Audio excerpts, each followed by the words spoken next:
So today I'm gonna give you two words. These two words will really help you to speak grammatically correct English. So now you can see on the board I have written two words. First one is enough and second one is several. Both are pronouns come determiners. यानी ये pronouns भी हैं और ये determiner भी हैं, right? Pronoun, as you all know that it is called सर्वनाम, जो संज्ञा के बदले आता है. The word that comes in place of noun is called pronoun. और डिटर्मिनर का मतलब होता है कि ऐसा वर्ड जो नाउन के पहले आता है और ये बताता है कि नाउन का काम क्या है. What is the work, what is the function of noun. A word that comes before noun to tell that what is the role of noun is called determiner. So now as you can see there are two words on the board.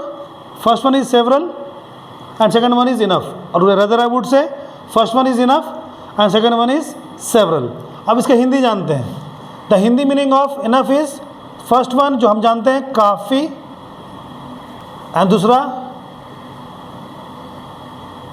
पर्याप्त. Next several का भी जान लेते हैं. The Hindi meaning of several is कई,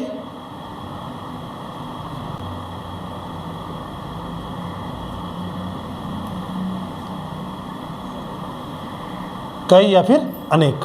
now we have to see कि what is the difference between these two words and how these two words are going to function. So let's understand one by one. First I am starting with several. The word several is used with only countable nouns. You cannot use this word with uncountable nouns. It means it can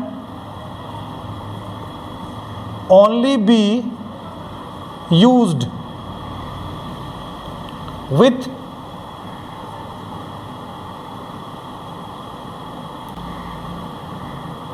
nouns. It can only be used with countable nouns. यानी कि ये जो several word है ये सिर्फ और सिर्फ countable noun के साथ इस्तेमाल होगा. यानी जिस नाउन को आप गिन सकते हैं संख्या के साथ, 1 2 3 4 जो कि गिन सकते हैं उसको आप. It can only be used with countable nouns. और ये जो इनफ वर्ड है it can be used with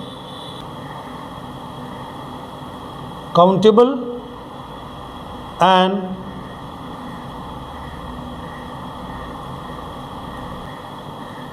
as well. Look at that. So what did I say? कि it can be used with countable and uncountable nouns as well. मतलब enough का प्रयोग हम countable nouns और uncountable nouns दोनों के साथ करेंगे और सेवरल का प्रयोग हम लोग सिर्फ काउंटेबल नाउन के साथ करेंगे. Let's understand with examples. यहाँ पर देखते हैं.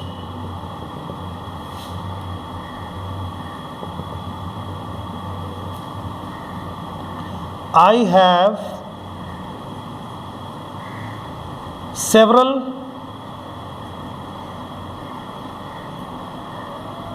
स्ट्रक्चर.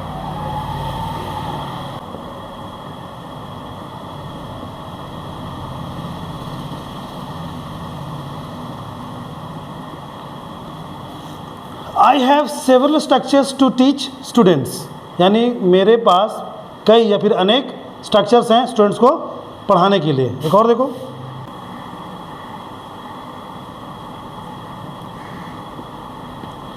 ही always gives me several gifts. Right. यानी वह हमेशा मुझे अनेक तोहफे देता है. एक और देखो.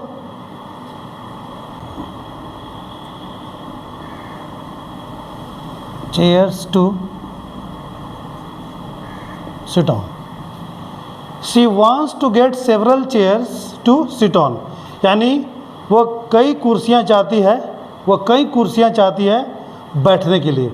She wants to get several chairs to sit on. So whatever examples I've given, you can see that I have used here only countable nouns. Students countable, gifts countable and chairs countable. Right. Example और देख लो. ये देखो questions, they don't वाना ask several questions, यानी वे कई questions नहीं पूछना चाहते हैं या फिर वे अनेक क्वेश्चंस नहीं पूछना चाहते हैं। लेट्स टॉक अबाउट इनफ, कि इनफ कैसे फंक्शन करता है, कि यहाँ पर countable noun and uncountable noun दोनों नाउन्स का प्रयोग कर सकते हैं। कैसे दिखाता हूँ।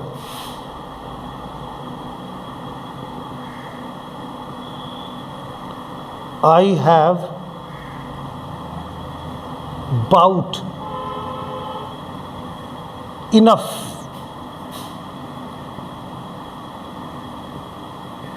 Milk.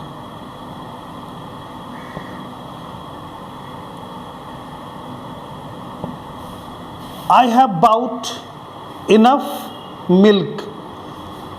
Look at here, milk. It is uncountable. Milk is material noun. आप उसको नहीं गिन सकते। Then what does it mean by? कि मैंने काफ़ी या पर्याप्त दूध खरीद लिया है। और देखते हैं,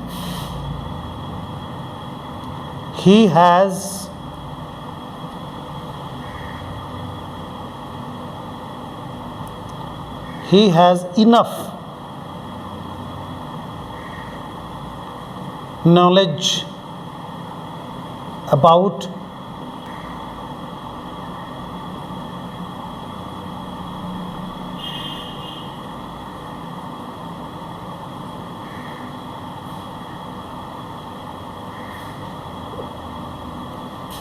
he has enough knowledge about Indian poverty, यानी उसके पास काफ़ी ज्ञान है भारतीय गरीबी के बारे।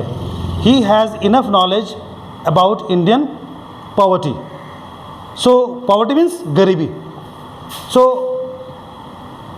Knowledge, you can see knowledge is abstract noun, it is uncountable noun.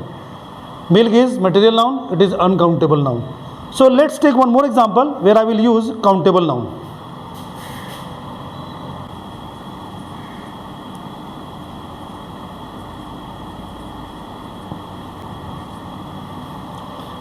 I want to purchase enough dresses for Durga Puja. Enough dresses, right? So apparently you can see कि dresses जो है वो बहुवचन है, एक ड्रेस होता है dresses.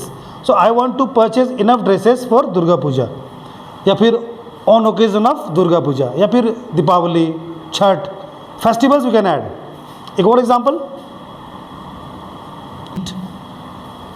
she doesn't make enough items to eat, यानी वह काफ़ी या पर्याप्त आइटम नहीं बनाती है खाने के लिए, सिंपल बनाती है। सो these two words are very very important, especially grammatically when you speak English. I hope you must have understood these two words and you must have understood the difference between these two words, and I am damn sure you can use these two words frequently in your speaking. So now I would like to conclude my speaking. I will meet you in my next video. Goodbye. See you.